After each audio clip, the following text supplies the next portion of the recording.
खैबर पख्तूनख्वा में तूफानी बारिशों, क्लाउड बर्स्ट, सैलाबी रेलों और आसमानी बिजली ने क़यामत ढा दी। मुख्तलिफ हादसात में जाँ बाग अफराद की तादाद 328 हो गई। 70 अफराद की इज्तिमाई नमाज जनाजा अदा कर दी गई। PTMA के आदाद शुमार के मुताबिक सिर्फ बुनेर में हादसात में 210 अफराद जाँ बाग हुए। शांगला में 35, मानसेरा में 23, बाजोड़ में 21, स्वात में 22, बडग्राम में 15 और लोअर दीर में 5 अफराद जान से गए। बारिशों और फ्लैश फ्लड के बायस मजमूई तौर पर 74 घरों को नुकसान पहुंचा।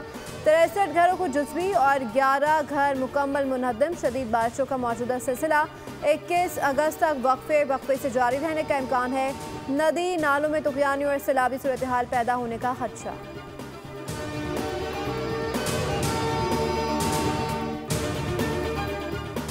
बाजोड़ में इमदादी हेलीकॉप्टर हादसे में शहीद होने वाले एहलकारों की नमाज जनाजा सिविल सेक्रेटरीट पेशावर में अदा कर दी गई। सूबाई वज़रा, एडिशनल चीफ सेक्रेटरी, पुलिस और अस्करी हुकाम समेत बड़ी तादाद में अवाम ने शिरकत की और शहदा को खराज अक़ीदत पेश किया। खैबर पख्तूनख्वा हुकूमत का सरकारी हेलीकॉप्टर बाजोड़ सलार ज़ई के लिए रवाना हुआ। इमदादी कार्रवाइयों से वापसी पर जिला मोहम्मद में हादसे का शिकार हुआ। हेलीकॉप्टर 10:30 पर बाजोड़ के लिए रवाना हुआ।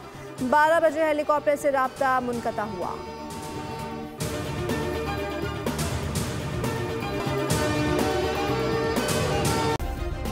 सब्सक्राइब करें और बेल दबाएं ताकि कोई खबर रह न जाए।